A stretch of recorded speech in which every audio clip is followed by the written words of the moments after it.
السلام علیکم ناظرین، امریکہ افغانستان میں بدترین شکست کے بعد وہاں سے بھاگنے کے انخلا کے طریقے ڈھونڈ رہا ہے۔ پچھلے کئی سالوں سے پیس ٹاکس کے نام پر ہونے والے مذاکرات میں امریکہ کی ہر ممکن کوشش رہی کہ جن طالبان کو وہ جنگ میں شکست نہیں دے سکے، ان سے مذاکرات کے ذریعے باعزت انخلا کا کوئی راستہ مانگ لیا جائے۔ اسی کشمکش میں 2 فروری 2020 کو آخرکار امریکہ اور طالبان کے مابین ایک معاہدہ طے پایا، جس کے تحت 14 مہینوں کے اندر امریکی فوج کو افغانستان سے مکمل انخلا کرنا تھا۔ اس معاہدے کے مطابق 1 مئی 2021 تک نیٹو فورسز کا افغانستان سے نکلنا اور دونوں جانب سے بڑے پیمانوں پر حملوں کو روکنا شامل ہے۔ اب جیسے جیسے نیٹو فورسز کی انخلا کا وقت قریب آ رہا ہے، امریکہ کی افغانستان میں بدترین شکست مزید عیاں ہو رہی ہے۔ آئے دن کوئی نہ کوئی ایسی رپورٹ شائع ہو جاتی ہے جو چیخ چیخ کر امریکہ کی شکست کا شور مچاتی ہے۔ مثلاً 30 مارچ 2018 کو واشنگٹن پوسٹ نے ایک رپورٹ شائع کی، جس میں بتایا گیا کہ طالبان اس بات سے غرض نہیں رکھتے کہ افغانستان سے نیٹو فورسز نکلتی ہیں یا نہیں، بلکہ وہ تو یہ جنگ پہلے ہی جیت چکے ہیں اور افغانستان پر مکمل کنٹرول حاصل کرنے کے قریب ہیں۔ اس اخبار کے مطابق طالبان کے نزدیک افغان حکومت کی کوئی اہمیت نہیں، وہ ہر سطح پر بہتر پوزیشن میں ہیں۔ ناظرین، یہاں پر میں بات واضح کرتا چلوں کہ یہاں سپر پاور کی شکست کی بات ہو رہی ہے، جس کا دفاعی بجٹ چائنا اور روس کے دفاعی بجٹ سے زیادہ ہے، اور دوسری طرف طالبان کی جیت کی بات کی جا رہی ہے، جن کے پاس نہ تو کوئی ایٹمی ہتھیار ہے، نہ کوئی جدید ٹیکنالوجی اور نہ کوئی دفاعی بجٹ۔ طالبان کے کانفیڈنس کا اندازہ اس بات سے لگایا جا سکتا ہے کہ طالبان نے مستقبل میں ترکی کی جانب سے منعقد کی جانے والی علماء کانفرنس میں اپنی شمولیت اس بات سے مشروط کی ہے کہ ان کے موقف میں کوئی نرمی کی تبدیلی نہیں آئے گی۔ اس بات کا خیال رہے کہ ترکی کی جانب سے بلائی جانے والی یہ کانفرنس افغانستان کے مسئلے کا شرعی حل تلاش کرنے کی کوشش ہے۔ اسی طرح آپ کو یاد ہوگا کہ جو بائیڈن نے آتے ہی اس معاہدے سے مکرنے کی کوشش کی، اس معاہدے سے پیچھے ہٹنے کی کوشش کی جو ٹرمپ ایڈمنسٹریشن نے کی تھی، تو طالبان نے 2 ٹوک الفاظ میں کہا تھا کہ ایسی صورت میں تمہیں ان نقصانات کا سامنا کرنا پڑے گا جو تم سوچ بھی نہیں سکتے۔ ناظرین، طالبان کا یہ جارحانہ سٹائل دیکھ کر مجھے علامہ اقبال کا ایک شعر یاد آ جاتا ہے۔ نکل کر صحرا سے جس نے روما کی سلطنت کو الٹ دیا تھا، سنا ہے قدسیوں سے میں نے وہ شعر پھر ہوشیار ہوگا۔ ناظرین، اس کانفرنس میں شرکت کے لیے زلمے خلیلزاد درخواست لے کر طالبان کے پاس گئے۔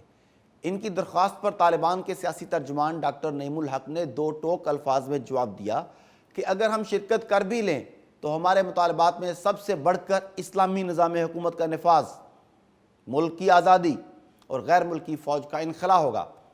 انہوں نے صاف صاف الفاظ میں کہا کہ ہمارا موقف اشرف غنی جیسا نہیں، بلکہ ہم جو بھی کریں گے وہ قرآن و سنت صلی اللہ علیہ وسلم اور حدیث نبوی کی روشنی میں ہوگا۔ ناظرین، یہ سب مطالبات وہی ہیں جو طالبان شروع سے کرتے چلے آ رہے ہیں اور ان مقاصد کو حاصل کرنے کے لیے جد و جہد جاری رکھے ہوئے ہیں۔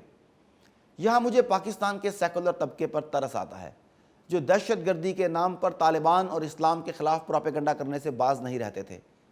یہ وہی لوگ ہیں جو 9/11 کے بعد سے اسلام کے خلاف ایک طوفان بدتمیزی جاری رکھے ہوئے ہیں، لیکن آج دنیا دیکھ رہی ہے کہ کیسے اللہ رب العزت نے طالبان کو عزت و کامیابی سے ہمکنار کیا۔ یہ وہی طالبان ہیں جن کو پکڑ پکڑ کر گوانتانامو بے جیل میں رکھا گیا، اور آج دنیا ان کو ہی اسٹیٹ پروٹوکول سے نوازتی ہے۔ ان طالبان کا طرز زندگی اور استغنا دیکھ کر صحابہ کرام کی زندگیاں یاد آ گئیں کہ انہوں نے اسلام کی خاطر کیا کیا ظلم برداشت نہیں کیے، لیکن اسلام سے منہ نہیں پھیرا، اور جب اسلام نے ان کو ریوارڈ دیا تو وہ صحابہ جو ایک ایک کھجور پر گزارا کرتے تھے، اسلام نے ان کے قدموں میں کیسر و کسرا کی سلطنت کو ڈال دیا اور ان کو عزت و کامرانی سے نوازا۔ ناظرین، اسلام کی یہی خوبی ہے کہ جو اس کے دامن کو تھام لیتا ہے، پورے کا پورا اس میں داخل ہو جاتا ہے، اس کے لیے دنیوی اور اخروی کامیابیوں کے راستے کھل جاتے ہیں۔ بڑے بڑے بادشاہوں اور سالاروں کے سر ان درویشوں کے آگے جھک جاتے ہیں، اور یہی کچھ افغان طالبان کے ساتھ ہوا۔ آج میرے رب نے دین پر کھڑے رہنے اور ظالم کے خلاف جہاد کرنے پر طالبان کو ایسے نوازا کہ بڑی بڑی عالمی طاقتیں ان کے ساتھ اپنے تعلقات بڑھانے کے لیے پر تول رہی ہیں، اور امریکہ واپسی کی بھیک مانگ رہا ہے۔ اس میں کوئی شک نہیں کہ وہ لوگ جو اللہ کی راہ میں جان و مال سے لڑتے ہیں، ان کے لیے بشارتیں ہیں۔ ایسے ہی مومنوں کو بشارت دیتے ہوئے سورہ آل عمران میں فرمایا گیا پس ان کے رب نے ان کی دعا قبول فرما لی کہ وہ تم میں سے کسی کام کرنے والے کے کام کو خواہ وہ مرد ہو یا عورت ہرگز ظاہر نہیں کرتا۔ تم آپس میں ایک دوسرے کے ہم جنس ہو، اس لیے وہ لوگ جنہوں نے ہجرت کی اور اپنے گھروں سے نکال دیے گئے اور جنہیں میری راہ میں ایذا دی گئی اور جنہوں نے جہاد کیا اور شہید کیے گئے، میں ضرور ان کی برائیاں ان سے دور کر دوں گا اور بالیقین انہیں ان جنتوں میں لے جاؤں گا جن کے نیچے نہریں بہہ رہی ہیں۔ یہ ہے ثواب اللہ تعالیٰ کی طرف سے اور اللہ تعالیٰ ہی کے پاس بہترین ثواب ہے۔ ناظرین، طالبان کی اس فتح میں ہمارے اور ہمارے حکمرانوں کے لیے بہت کچھ پوشیدہ ہے۔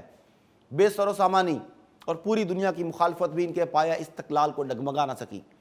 ان کا رب العزت کے وعدے اور نصرت پر یقین اتنا کامل تھا کہ دنیا کا بڑے سے بڑا لالچ یا نقصان کا خوف انہیں متزلزل نہ کر سکا۔ تو ہم تو ایٹمی قوت بھی ہیں، منظم ترین فوج اور ایجنسیوں کا نیٹ ورک بھی ہمارے کریڈٹ پر ہے۔